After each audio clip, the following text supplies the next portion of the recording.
Oh, there we go. I like being the on-time president, but I know when you have snacks and beverages in the lobby that it's a little bit of a thing to get people back in here, but that's okay. We're here right now. So I'm ready to call this meeting to order and welcome everybody to the San Jose Downtown Association meeting 2022, the first one we've had in person in 3 years, I believe. So welcome to us. Yeah. I need to also start off by thanking our sponsors for this event.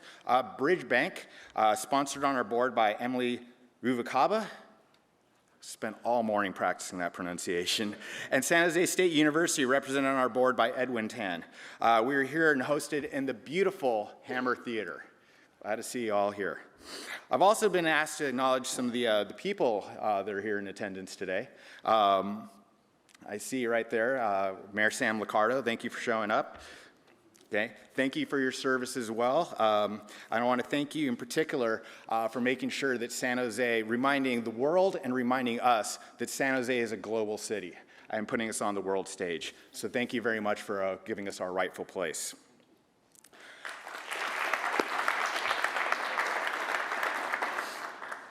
I'm always prodded by various people on this to give a better introduction and account of myself on this.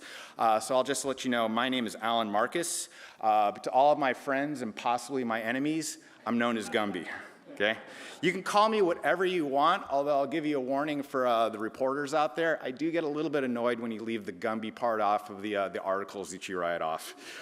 So just heads up on that. But if you don't know who I am, honestly, I've been around downtown for a very long time at this point. Like, I can cite back, for those of you who remember San Jose Live, which was just kind of across the street. Yep, exactly. Yeah, so I was one of those guys kind of sneaking in there before I turned 21. And then there's no statute of limitations on that, so like, or I think there is a statute of limitations, so I'm okay saying that right now. And then ironically enough, a few years later, I would spend my time working in various clubs, checking IDs and making sure that folks like myself couldn't get into those places. Some long gone spots, like if you remember Club 369 over on First Street, Tunes over on Santa Clara, I was the doorman over there. Agenda for a very brief amount of time. So, you know, since that point, I've actually gone ahead, traveled the world, ran a few businesses, saw a bunch of things, came back to San Jose, downtown San Jose in 2009, opened up my martial arts studio, Heroes Martial Arts, a Brazilian Jiu-Jitsu studio rather, 2009 over in the SoFa district. Have had 2 locations since then, and I've actually expanded. I have 3 locations right now. I'm on the east side of San Jose and just opened up, or just kind of absorbed a location in Campbell. Okay. Thank you very much. You know, what I'm trying to say is I've seen a lot of changes in the downtown over the years, but I think that 2022, in some ways, might be the most transformative that I've been part of. Are we allowed to say that we're in a post-pandemic world right now? Like that? Yeah. You know, there's certainly lessons to be learned from that experience, but I think everybody in here is ready to rebuild stronger going forward. Okay. I think also, you know, but it's also an election year. So you're going to see new leadership on the council and in the mayor seats, and the SJDA itself has undergone a transformation as well. We spent much of this year focusing on the search for our new leadership. But we're going to talk more about that a little bit later. If I had a theme to suggest for us, it would simply be much done and much to do, always. So I'm going to let our outgoing CEO talk more about that. I am certain that after a remarkable 34 years of service, that Scott needs no further introduction to anybody in here. Scott's been a champion of downtown causes great and small, and a friend and confidant to many of us here. It's hard to accept the reality that this will be his final State of Downtown address. He was adamant about not making this a big deal, but I sincerely hope that you will join me in recognizing his accomplishments and welcome to this stage, one more time, Scott Neese.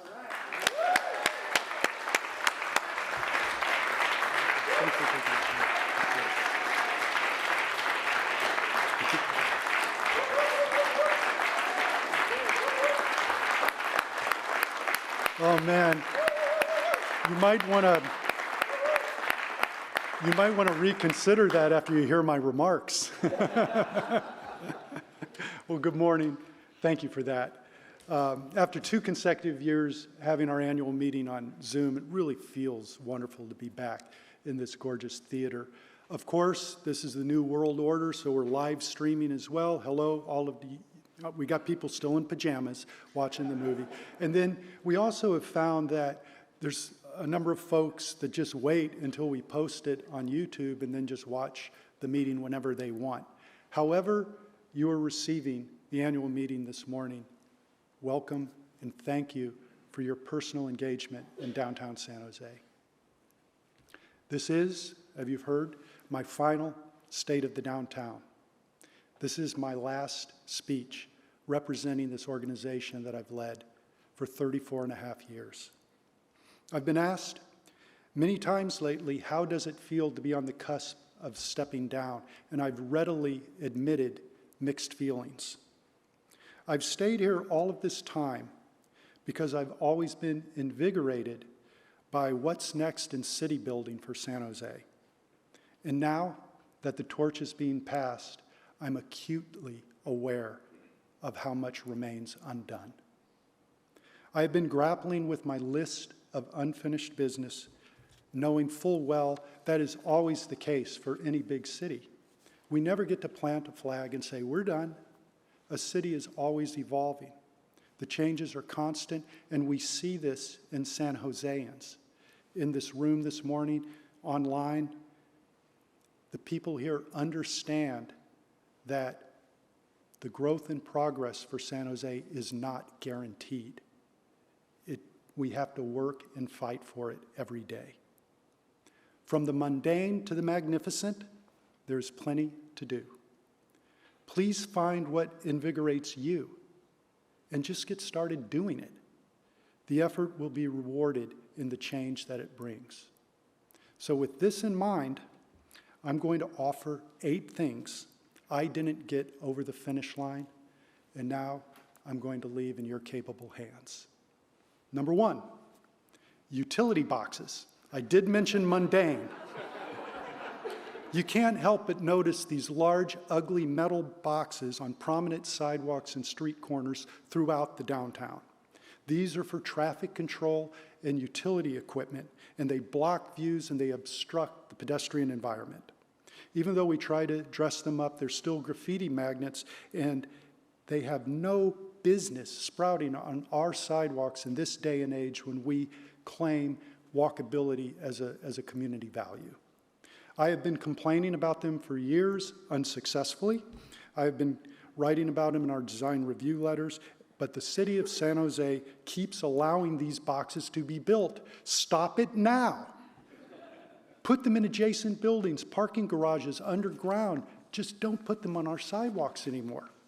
And while you're at it, how about synchronizing the downtown traffic signals too? Number 2, the Dr. U and Church of Christ Scientist buildings. These 2 structures have been in a state of deterioration my whole SJDA career. They are prime examples of the broken windows theory, with their constant decrepitude impacting their surrounding neighborhoods. The Dr. U building at the northwest corner of 2nd and Santa Clara Streets, named after its owner, has been in suspended animation for 30 years. All of its doors and ground floor windows are covered in cheap plywood, which, by the way, we painted with PBID street life funds to kind of make it semi-presentable, although we accept that it's just lipstick on the pig. And the Church of Christ Scientist building, holy cow, it is even more decrepit. It's partially covered right now in a crappy, tattered, and shredded tarp. It is an overt symbol of neglect that continues to go unpunished. Other cities have figured out a way to aggressively fine owners of long-standing blighted buildings that are not maintained properly. Sure, it'll take some time for San Jose to create such an ordinance, but if we had large escalating fines for buildings left in disrepair, Think of how much these two buildings alone would have generated over the decades. We could have funded a couple positions in code enforcement. If the owners don't want to fix or market their buildings, the accumulation of steep fines might be just the incentive they need to let someone else try. Number 3, DTSJ construction czar. With dozens of plans for high-rise developments, historic building rehabs, and transportation projects, the city needs a high-level construction mitigation position devoted exclusively to downtown. The street-level compliance required when multiple projects are under construction at the same time is complicated and necessitates excellent coordination. Developers, contractors, and subcontractors, especially utility companies, need to be held accountable for their impacts and follow their approved plans.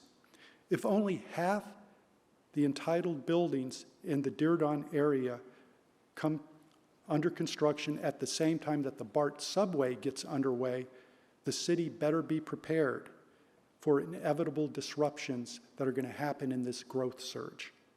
Access to streets, storefronts, museums, convention, SAP center, all of this needs to be factored and communicated with.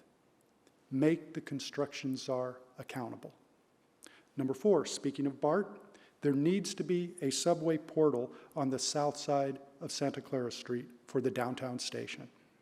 Over the last several months, there's been a huge breakthrough at BART. The Valley Transportation Authority tunneling contractor proposed a series of innovations to the single bore design that has unlocked the potential for better station access. The previous design restricted the subway portals to the north side of the stations only. That would have forced everyone approaching from the south to have to cross Santa Clara Street to ride BART. Not good. Think about the downtown generators on the south side of Clara. San Jose State University, the Convention Center, the MLK Library, all of our major tech companies, Adobe, Zoom, Cohesity, the major projects that are underway by West Bank, Urban Community, Urban Catalyst, J. Paul, are all on the south side of the street. Mayor Liccardo and Councilmember Perales understand all of this, and they have been great champions at the VTA board. Thank you for your leadership. For BART's ultimate success downtown, VTA must ensure Southside access is operational from day one, even if that means a supplemental EIR to clear the new station portal in a location between 1st and 3rd Streets. Let's get this done. Number 5, my favorite, downtown plan. May not be anybody else's favorite. A truly comprehensive downtown plan has not been done for 20 years, since the go-go days of redevelopment. Since then, our modest downtown planning efforts have been piecemeal, except for the Downtown West plan, which benefited greatly from Google's involvement. But how is Downtown West going to be connected to the downtown core? What about Dearborn Station? Should the state of California take over this grand project that is still nothing more than a concept with our local agencies? Why does St. James Park possess an incredible master plan but languishes in limbo? How will the city address residential conversions for Class B office buildings and hotels? How can a spectacular Park Paseo project that connects San Jose State University on the east with Guadalupe River Park on the west come to fruition? And since downtown is the most accepting and tolerant district in San Jose, will homeless services be overly concentrated here? These are just some of the big questions a downtown plan could help wrestle to the ground. Now, there's usually a window of opportunity to do some future setting when a new mayor lands, especially since the mayor that we will be electing next month has the potential to be in office for 10 years. Establishing their vision for downtown with a full decade of carrying it out is big top shelf mayor stuff. However, a downtown plan may be a tough sell as we move our mayoral elections to the presidential cycle and the first term is but 2 years.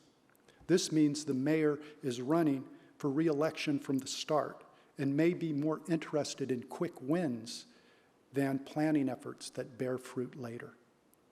I am hopeful that both can be achieved.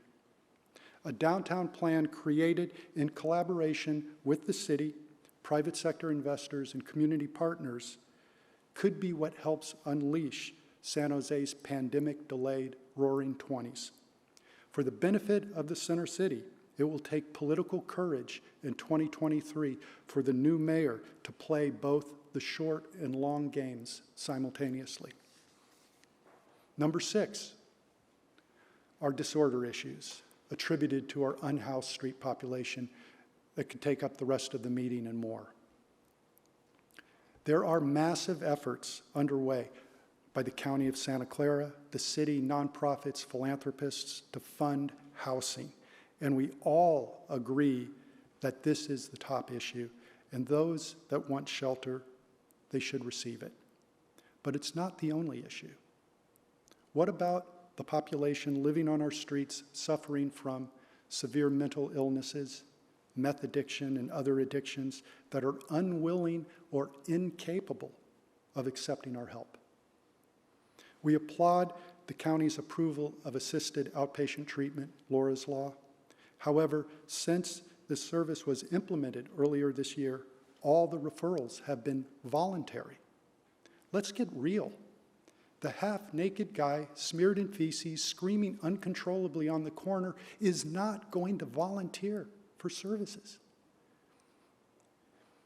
Isn't it more humane to institutionalize this individual before he perishes on the street or hurts himself or another? He is, of course, a tragic victim, but so too is the surrounding community he disrupts. The county must begin using all available tools, including involuntary treatment and conservatorships. 20 years ago, I never thought that our organizations would be getting into the human services space. Just like I didn't imagine that we'd be getting into janitorial and security work either. But these persistent disorder challenges have escalated in recent years in direct proportion to our increasing homeless counts. Our members trust us to do and tackle the toughest problems. Thanks to downtown property owners who approved a 10-year renewal of the PBID in June, we will be adding social impact staff to our team with the objective of connecting our most difficult and vulnerable unsheltered individuals with care.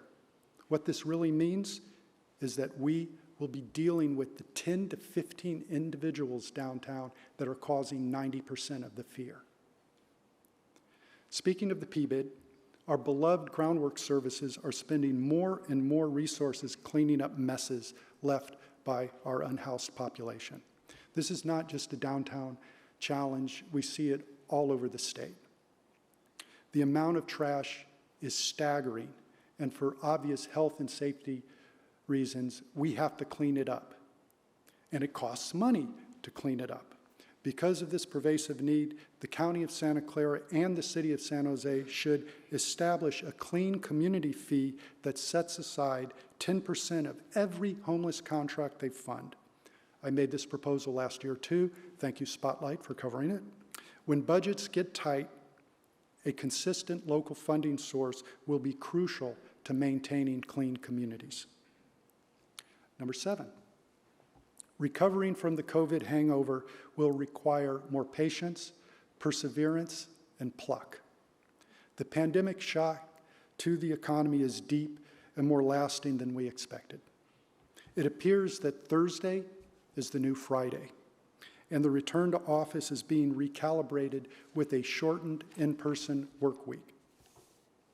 Remote work is here to stay, but it's also reinforced how valuable working together is for social engagement, career advancement, teamwork, and our mental health. The office is not going away, but reinventing how, when, and where we work. Downtown is well positioned to offer the where in our recovery, but that goal is imperative on creating districts and workplaces that residents and employees find worthy. The power of place is downtown's magic ingredient. No other location in the South Bay possesses the combination of arts, culture, university, visitor amenities, and history. Our balance of uses certainly includes some grit, could use some more retail, but our diverse business mix of art galleries, coffee, personal services, bars, clubs, cafes, bistros, and restaurants are a unique strength to build upon. Let us retain that part of the pandemic spirit that invited us to try new things and take risks, like closing San Pedro Street. Downtown must turn its creativity up, create more vivid public spaces, reimagine paseos, excellence in our parks and special events. To become the place where people want to be, it also means strengthening core districts, San Pedro Square, Little Italy, SOFA, the historic district, and regenerating the spaces between them. Of course, none of this happens if we don't take care of fundamentals, keeping downtown clean, safe, beautiful, and fun. While the pandemic certainly highlighted our disorder issues, it also accelerated our commitment to solving them. It will take all of us on the same page to make these quality of life issues a top priority and allow the recovery to blossom. Finally, number 8, San Jose Downtown Association's role is more vital than ever, but our sure-footedness is not assured. We must keep aligned with our North Star of representing street-level businesses, communicating clearly and often, and constantly iterating. SJDA is downtown's Department of Implementation for a reason. We get shit done. We can never rest on our laurels. There are always new owners, new businesses, new ideas requiring a new set of relationships and seeking of fresh perspectives, something the Downtown Association, the PBID, and the Foundation Board, all of our volunteers, bring in abundance to their various tables. An organization like ours is a force multiplier. Can you imagine what downtown would look, feel, and smell like if SJDA didn't come to work every day?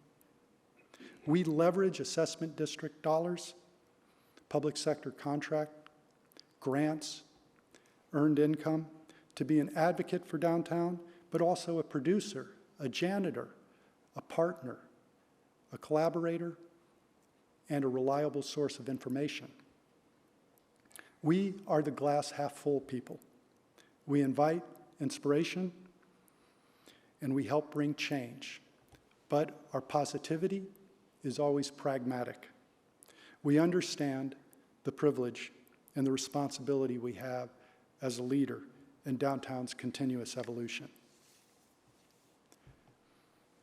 I have loved my job for all the many days I've spent building these organizations and serving the downtown community. We do this work together. As I prepare to leave this incredible position, I can't express enough gratitude to all the staff, partners, collaborators, designers, and volunteers involved. So I'm just going to say, thank you. My heart is full.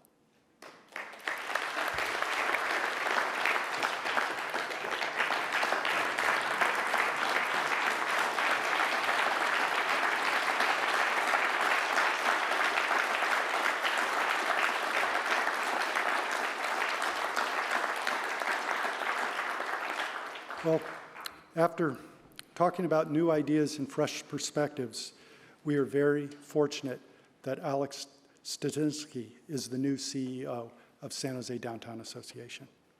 He is a veteran of our industry with 25 years of economic development experience in several different cities and specific experience with assessment district funded organizations like ours. Alex is professionally ambidextrous. He understands our marketing promotions work that we do so well, but he also knows the policy and advocacy work and, of course, our bread and butter of keeping a clean, safe, and vibrant downtown. This is just his second week at SJDA.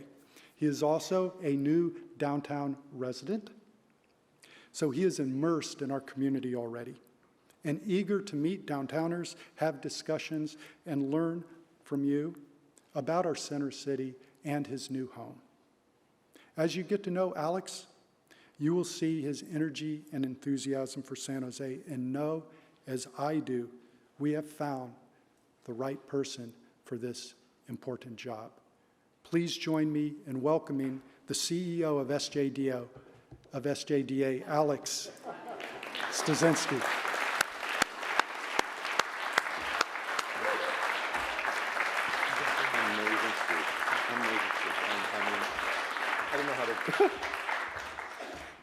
Good morning. Scott, you scared the heck out of me, man. That the laundry list of things to be done. I am beside thrilled to be here. I'm thanking the board for its trust in me to further the organization, bring it to the next level, something that Scott has built together with an amazing leadership in this community. And the good news is everything that he said, all his 8 points, we are 100% on the same page. These are all things that he spoke from my heart. A strong, vibrant downtown is the heartbeat of every city, and this is my mantra that I have lived for many years. If you look around, not just in the United States, all over the world, you will realize that the strong cities, the relevant, impactful cities, all have a vibrant, strong downtown. The core of a city is key to having a functional, beautiful environment and really make an impact as a city at large. I will put everything I have, all my resources, my powers, my strengths, my relationships, anything I have to work to get that done in San Jose. San Jose is an incredible community. It has potential that I hardly see. Actually, I kind of saw that in Reno a little bit when I looked at Reno. It's an emerging city as well. It's growing, it's morphing, it's exploding in areas, but it has to be managed really well. And that economic development strategy or plan that Scott is talking about, I agree is key. And I would like to work with the city on creating a document like that and join forces to move forward and get the job done. I haven't done much yet. This is, again, it's my second week. I'm still drinking from a fire hose. I am meeting with board members, staff members, community leaders, all kinds of individuals and groups that are impactful to downtown. I'm taking it all in. I'm processing, I'm assessing, so that I can develop a work plan for the immediate future for myself and for the organization.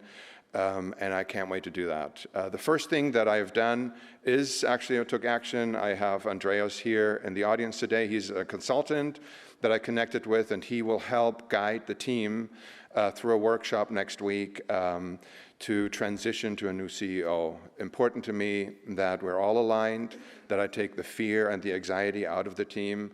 New leadership is always scary. Changes are always uncertain and uncomfortable, and I want to make sure that it's as little as possible So that's the first thing that I am doing that is specific. Everything else is really just exploring, assessing, researching, and then putting the dots together. So I can't wait for the year to come. I can't wait to work with this incredible board that I have met, at least some of the members yet. And I can't work with a really cool team that we have put together in the association to really move everything to the next level. So thank you very much for the opportunity that you guys have given me. So back to Denver. Before you take off, we have Edwin Tan from San Jose State has got this right there, has a presentation for you and a welcome to San Jose.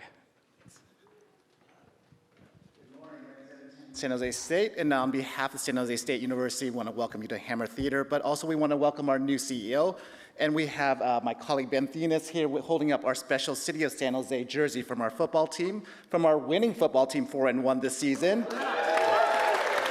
And we look forward to taking the conference. And so on behalf of San Jose State, we want to just say that we're a continued partner for the downtown, from our 40,000 employees and students to our athletics teams, bringing in over 1 million viewers on the TV, as well as over 1 million on social media. We want to be our partner for reactivating the downtown. So we look forward to having as many celebrations, tailgates, and just activations all around with our SJSU family, with our downtown family as well. So Alex, welcome, and we present to you this amazing jersey. Thank you so much. Wow.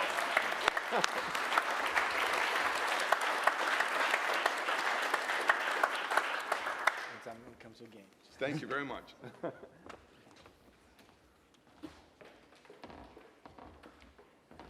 The Property Improvement District, the PBID, is a special benefit assessment district that provides enhanced maintenance, public safety, beautification, and economic development programs above and beyond those provided by the City of San Jose. Key programs include the Rockstar Groundworks Cleaning and Ambassador programs, tree trimming and care, homeless assistant, business development, and street life projects such as wall murals, crosswalk decor, and decorative lighting.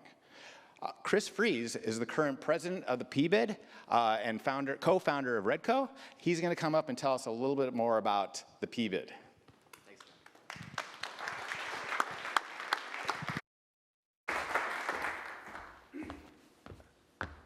Good morning, everybody. Taking a page out of Scott's book here, if this is the room of Get Shit Done, we're the Get Shit Gone crew at the PBID. So I have the pleasure of introducing and, more showing some of the, the hard work that this organization has done. And with that, I'd like to quickly show you, this is our old district. This was our old bid. You can see it was complicated. I had to explain it a lot of times. Staff had to explain it a lot of times. And we're excited to show you our new bid. So let's go forward. In terms of groundworks, clean and safe, in our fiscal year, we, I don't have to tell you this, you see it every day, but 8,000 hours of pressure washing, responded to almost 8,000 calls for hotspot services. This is the Get Shit Gone crew. And I am every day impressed by all the things that they accomplish for us in terms of our downtown. We removed almost 400,000 pounds of trash from the sidewalks and gutters, emptied 205,000 pounds of trash from public trash cans. And, noticeably as a property owner myself, the graffiti removal is a constant ever struggle, but it's always quickly addressed. In terms of our safety ambassadors, you see them every day walking the streets, but to quantify, they didn't get a break during COVID. Nobody in this team got a break during COVID.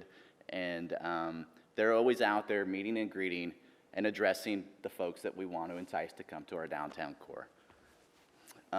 In terms of beautification, landscaping, planning processes, volunteering work here. Primo's pictured here on the left is one of our groundworks landscapers who is constantly helping beautify our streets. The volunteers here on our SOFA Urban Gardens project here was, I like to thank our volunteers. A lot of the stuff that gets done is done with cost-effective blood, sweat, and tears. Volunteers, all of you out there in the room, so thank you for your efforts. I love seeing this. It's one of the best parts of my walks through downtown, which is all of our murals and all of our art installations that we address and are constantly maintaining and introducing new works of art. Here's some of the new pieces from this last year down in SOFA. And then, business development. COVID was no more great a challenge than business development, enticing new retailers, connecting businesses to property owners, getting permitted, streamlined services so that they can open. So this is our constant challenge, but one of the greatest strengths of our organization. Lastly, here we have our SEU units, which you see it down on the streets Monday through Friday, their impacts and their dedication from being present on the streets to address some of our issues. Here's, we got to talk about finances. This organization is based on our finances and our financial success here. We started with a great reserve this year. We're ending with very well balanced, but the thing I'd like to highlight is the majority of our funds go towards groundworks, which is our most impactful part of what we're doing, and then all the other street life, SEU, enhanced districts. So we're really cost effective with our dollars. We balance our budgets, and we get a lot done with those dollars. Here's the exciting part. This last summer, you guys entrusted us to renew our PBID for another 10 years. This is our new boundary, and I wish I could overlay the prior one, but it's expanded. It's simplified, and it is a continued investment in our downtown core. We've almost more than doubled our annual budget with it, and over the next 10 years, in aggregate, it adds up to almost $50 million investment into the downtown core. With that, I'd like to just thank everybody in the room, particularly all the hardworking members, and then transition it over back to Gumby here.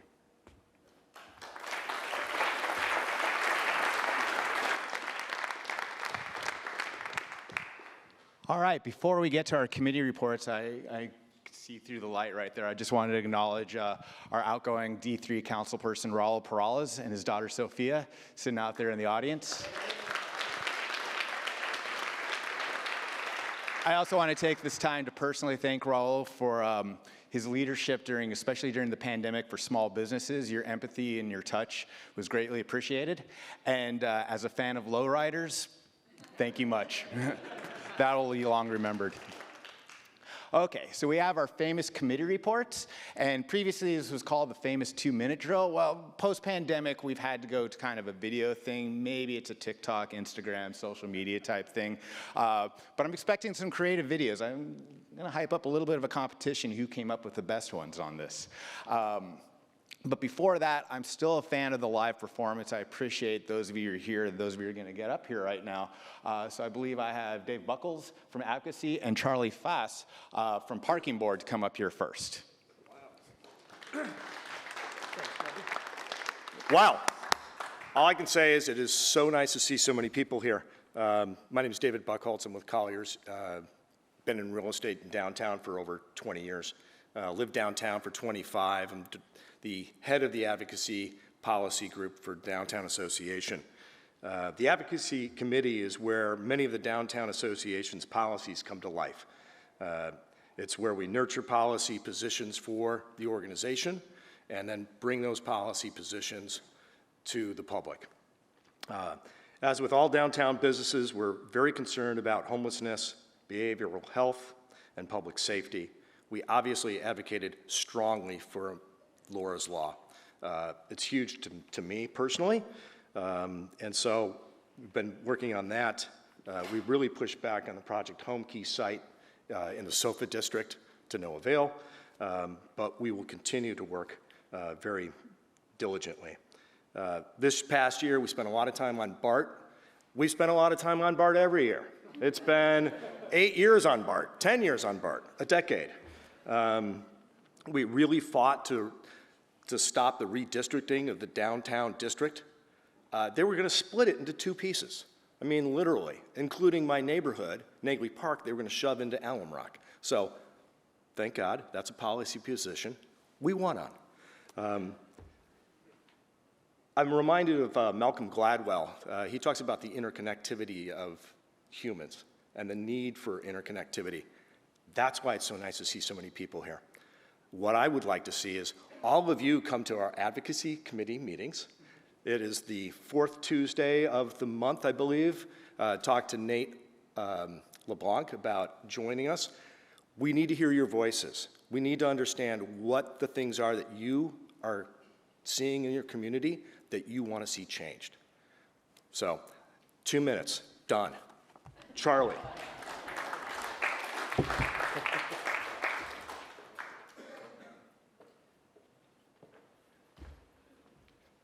Good morning, everybody.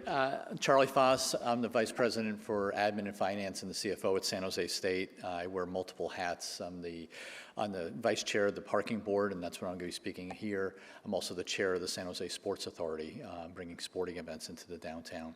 Scott, thank you for your service. It's been absolutely outstanding, and you're going to be missed here, and welcome. Parking Board, it's great to see everybody here live in person. That means you guys hopefully drove here and you had a decent experience.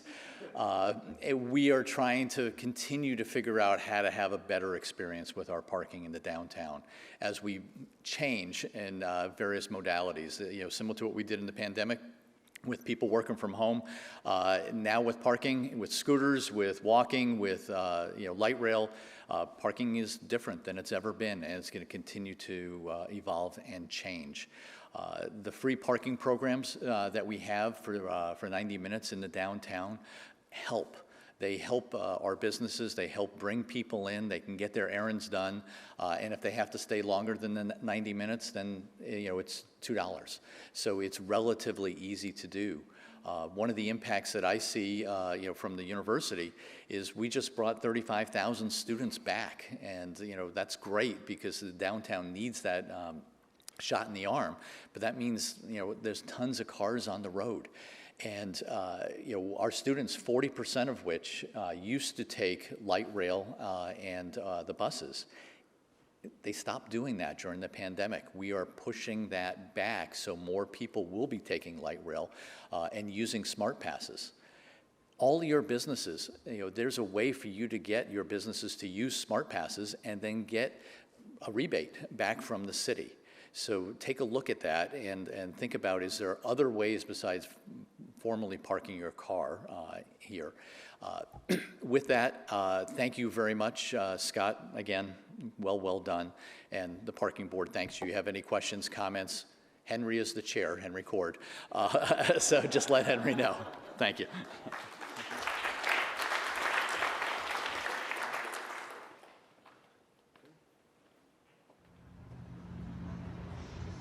Hey guys, my name is Randy Muster from Sushi Confidential. I'm the co-chair of the San Pedro Square Committee, along with Dave from O'Flaherty's. He couldn't be with us today, so. I'm filling in for Dave. Hi, my name is Miguel Gonzalez, General Manager of the San Pedro Square Market. The San Pedro Square Committee is great for the community. Gives us a chance to all get together, be able to make a really inviting environment for all of our guests, customers, and our community to come down here and enjoy San Pedro Square. We were able to extend our alfresco seating to March of next year. And we'd love to welcome to San Pedro Square Japanese barbecue, gyukaku, and serious dumplings. Here we have San Pedro Social. It's a place where you can enjoy bowling. Last year, Dr. Funk's wasn't open yet, but now you can come down for that refreshing rum drink. You could also come to the Tabard Theater. OPA just reopened for lunch. If you haven't checked out Moments lately, we have 4 new additions on the street. We have Tiny Makes Things, Plant Slut, Boho Moon Art, and Woofboard. This is a new addition to the market. This is the Source Zero.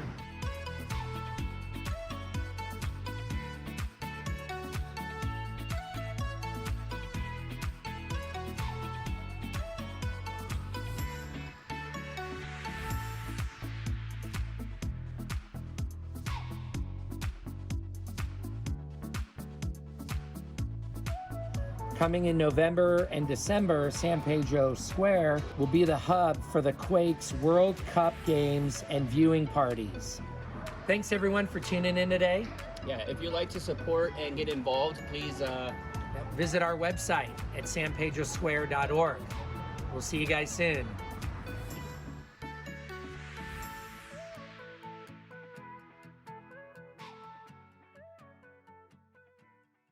Hi, my name is Frank Wing. I am the owner of Academic Coffee. I'm also on the executive committee as the VP of marketing. This spring was the first time the marketing committee got back together since the start of the pandemic. It's great to have events back in downtown. And downtown San Jose is really the only place in the entire South Bay where you have the largest number of art, cultural, and music events. The heart of the city's nightlife is right here with the best bars and restaurants. And we're going to recap a few things that we've done this year. We're here to support all of our recurring programs like Starlight Cinemas, Downtown Restaurant Week. We've gotten more participants than ever. And this year, we're also focusing more on social media, where we're getting a lot of engagement. A lot of influencers have supported our program. Here are some highlights.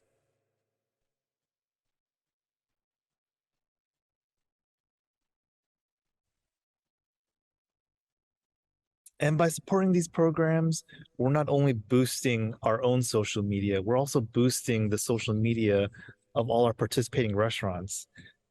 And we can see that in the numbers too.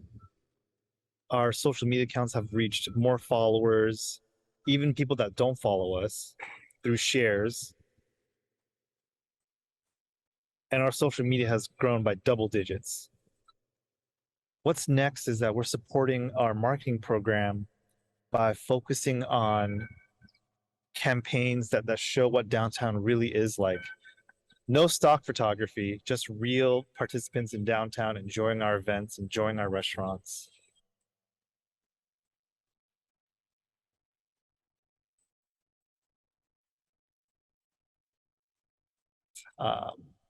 We really wanted to create a campaign that focuses on all the good things that we talked about. And our strategy is to focus on real people. Authenticity is key here. There's no stock photography. All the images that you saw are people that really go to all our events. These are the people that are walking the streets every day. So please think about joining the marketing committee. We meet on the second Tuesday of every month, sometimes virtually, sometimes in person. We'd love to see you. We'd love to hear your ideas. Hey everyone, welcome to St. James Park. Today, we're setting up for the first of our San Jose Levitt concert series. Right here on this stage, this beautiful stage, at the corner of 3rd and St. James Street. We are bringing national acts right here to San Jose, free shows for the community, because we honestly believe that music builds community. Watch out for that. In addition to Levitt San Jose, I'm also a part of the St. James Park Advisory Committee. Here are some other updates for St. James Park. The design team for the new park is now working on the 65% design update, which should be completed in early 2023. The draft of the downtown transportation plan is almost complete and will include more one-way to two-way conversions around the park in preparation for closing 2nd Street to vehicle traffic. VTA is also conducting a light rail realignment study to potentially remove the 2nd Street line through the park. Stay tuned on that one. There's a new park maintenance vendor, RAC, who's now keeping the park grounds clean while groundwork still does the curbs and sidewalks surrounding it. And Viva Parks and Viva Calle had an extremely successful year in St. James Park. And we thank the PRNS activation team for all their hard work.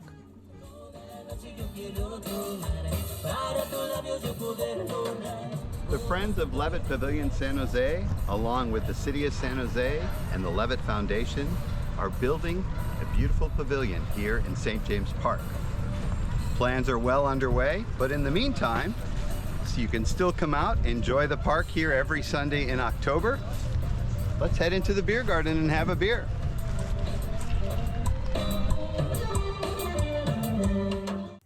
Hi, my name is Sarah De La Riva, Property Manager for Rubicon Point Partners and Commercial Property Owners and Managers Committee member. The Commercial Property Owners and Managers Committee focuses on topics relevant to managing commercial space in downtown, construction, public safety, cleanliness, and downtown trends.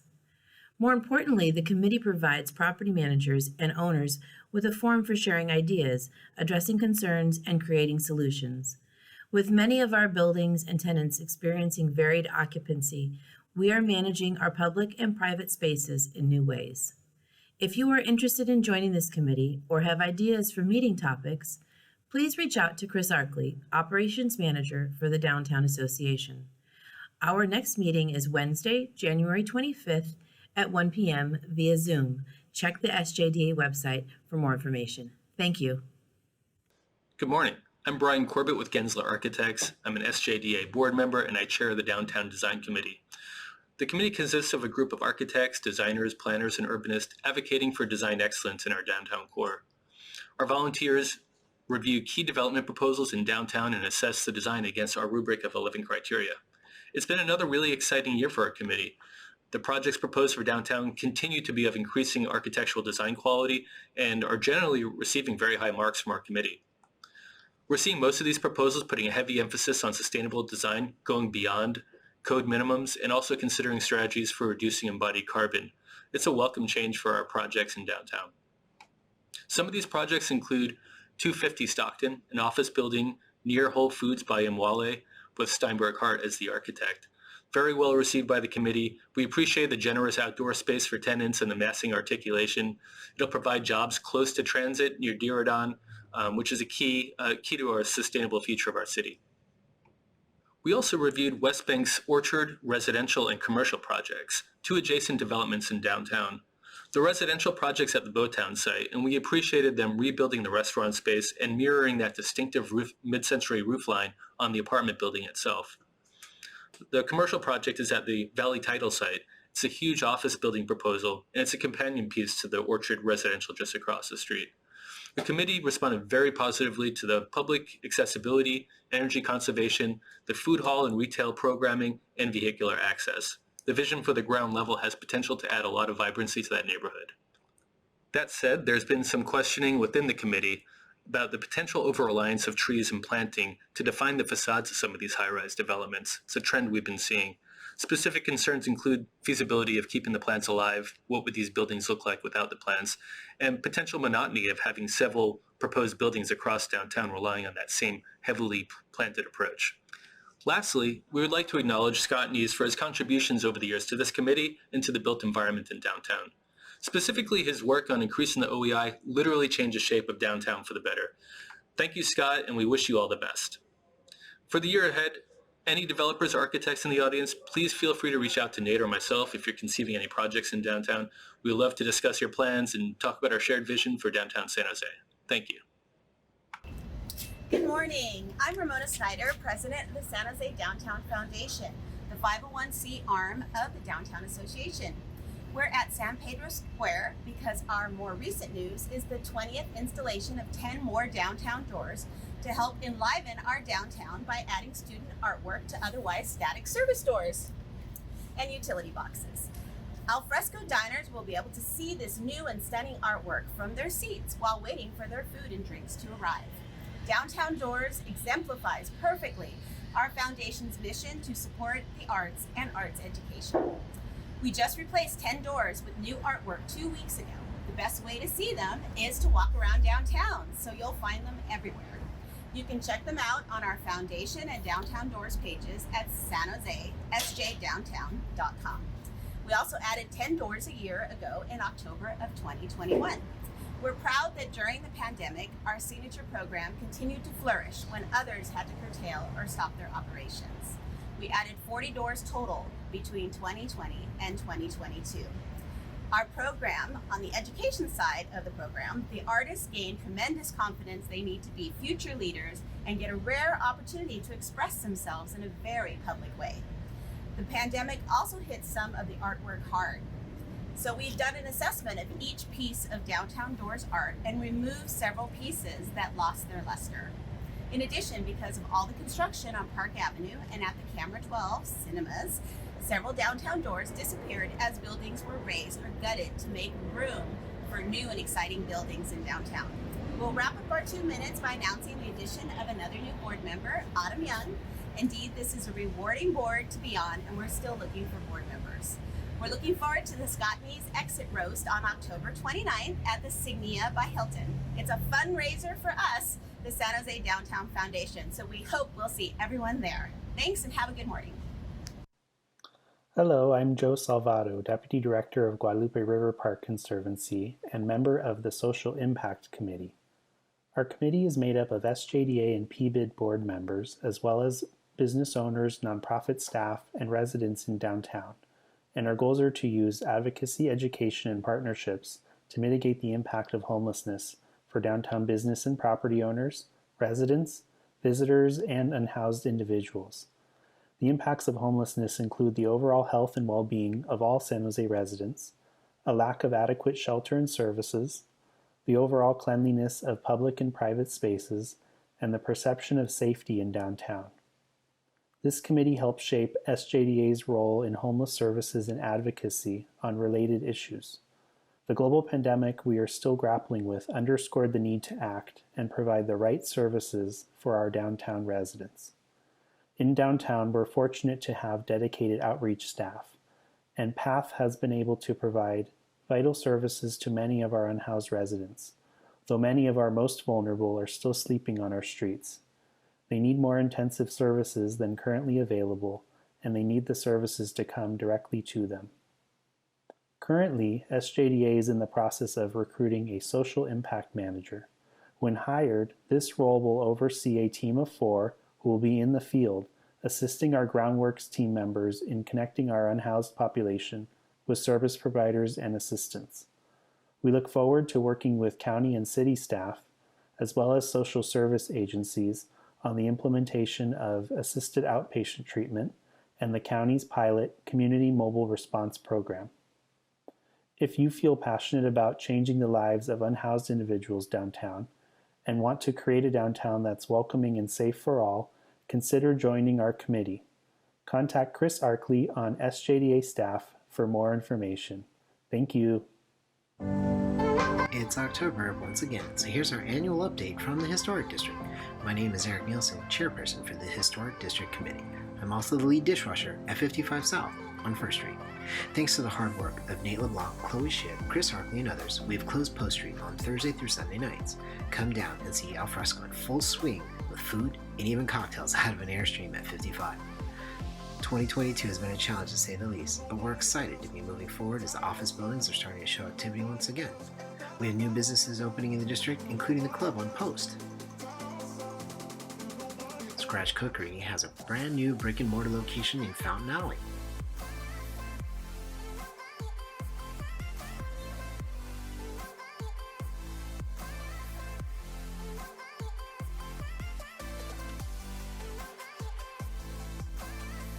Axes are flying at Axeman Throw House, brand new on 2nd Street.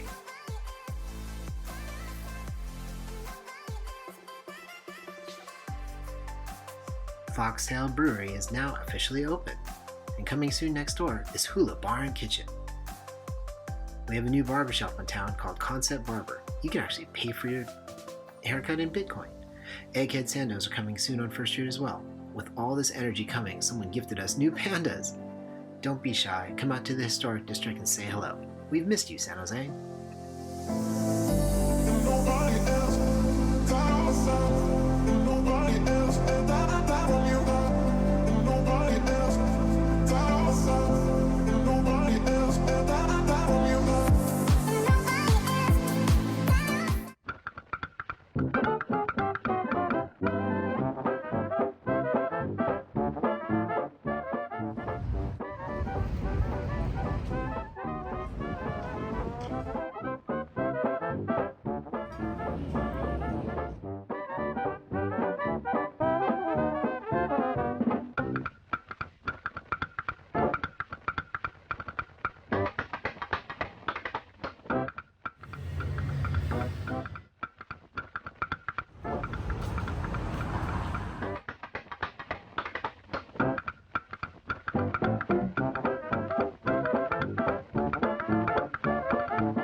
Director here at the San Jose Downtown Association.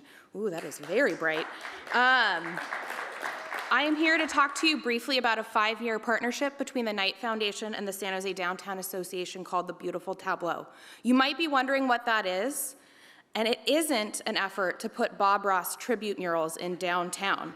It's an initiative to focus on data-driven approaches to transforming our city center and addressing the spaces between our activity hubs, like San Pedro Square and SOFA. Over the last year, SJDA staff has been focused on creating a foundation for this work and has brought on Environics, a data analysis firm that works across Canada and the United States and has worked with many of our peers within the International Downtown Association. Environics is helping us better understand who the residents are in our greater downtown area, how people get to downtown and move through our public spaces, and how events impact our businesses, and whether or not we can quantify what this new normal is. As an example, understanding the makeup of our residents in the greater downtown growth area not only allows us to segment our communication audiences or reevaluate promotions and events, but also gives our members insight into potential customers and patrons. As with any initiative focused on change, we have learned so much over the last year around how we work and communicate, what our members are interested in learning, and how we can improve. And shocker, it was really hard to hire a data analyst in the middle of Silicon Valley on a nonprofit salary. Who'd have known? Launching in November, we will be adding a DTSJ by the numbers landing page on our website so we can share this data that is pertinent to our members, including the work that we're doing with Environics, our SJDA and PBID programmatic data, trends in parking usage, and office badge-ins. We'll continue to share our lessons learned through the Beautiful Tableau. If you are interested in a deeper dive on this work or have data to share or that you think we should explore, please contact me.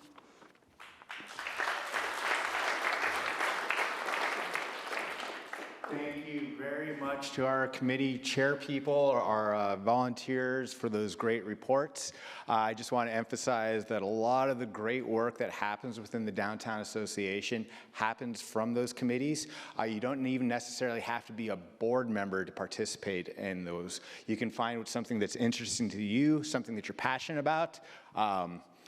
Follow along the information. Apparently calling Chris Arkley is the main person to get a hold of on these things, and move forward from there. And if you are a board person, you need to get on one of these committees. And I'm just going to take a quick pause. Somebody must be going crazy. There you go. All right. So now to the real meat and potatoes of what we're going on right now, the financial reports. And as much of the good work and everything that we're doing, and those reports were awesome, let's face it, money makes the world go around. So I'm going to bring up Garrett Perez from Pinnacle Peak, or Peak Pinnacle. Pinnacle Peak. Pinnacle Peak, I got that right the first time, to go ahead and give us the great news about the SJDA financials. Thanks, Gumby. Thank you. All right, guys. Great to be here. Good morning. It's good to be in person. I don't know about you, but I'm sure getting over all the Zoom conferences. So it's kind of a welcome sight to have the mics on and the lights back on you again. So I've got really good news to report down as a result of our prior fiscal year ending here. Pleased to report that we are handing off the torch to our new CEO in very good financial position. We've added to our cash asset position this year. And even pleased to report too that we have a very diverse group of revenue sources that should sustain us, long-term into the future, as things evolve. So you can see 59% of our revenues from SJDA, and that's a combination of PBID and event production sources, the Business Improvement District, and then the City of San Jose. You can also see too that we are very good at using our programming revenue at actual programming versus not solely focused on management and administration. So we're very good at getting our assets out in the community so we can help our community rebuild, grow, and invest as well. I also would like to take this moment to thank some folks on the SJDA staff who do a great job in getting our financial reports prepared for us timely every month for review. Dory Gao and Mary Ludi Guzman and Chloe Ship. So I really appreciate their efforts. As a treasurer, it's very rare to get real-time accounting numbers, and I can't thank them enough for what they do for us. And as Gumby mentioned, we are always recruiting for new members of the finance committee. You don't have to be a CPA or in the banking world. I think it's good to have folks that aren't of that cloth to kind of ask questions and make sure that we're focused on what we should be focusing on. But yeah, thank you very much.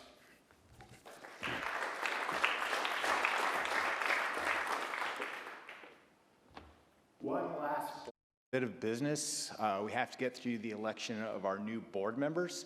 Everyone comes in for I should know this, I wrote it down, 4-year term? Two 3-year terms, exactly, and you have to go up for a re-election each time.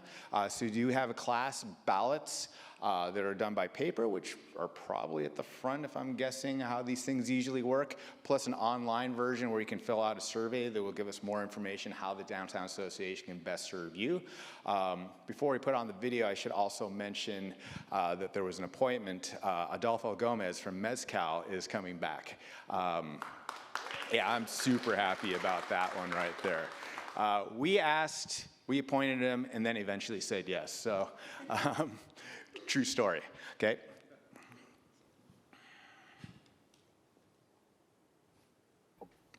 It is with my great pleasure to announce the results of the annual election of the San Jose Downtown Association Board of Directors.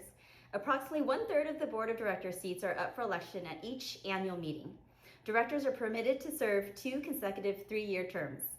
Bid members were contacted via email, encouraged to submit their votes electronically this year via SurveyMonkey. The following 8 directors have been elected to serve a 3-year term on the San Jose Downtown Association Board of Directors beginning January 1st, 2023. First, the incumbent members. Nick Goddard, Senior Vice President at Colliers International. Alan Gumby Marquez, founder of Heroes Martial Arts and SJDA's current board president. Frank Nguyen, founder of Academic Coffee. Stan Verkovich, CEO of KBM Hogue. As for the board-elect members, we have Mason Case, project manager for Heinz. Andrew Jacobson, manager at West Bank Project Corp. Laura Reprobelli, senior associate attorney at Hogue, Fenton Jones and Appel Incorporated. Corenda Wong, Managing Director at Gensler. Congratulations to you all, and thank you for serving on our Board of Directors.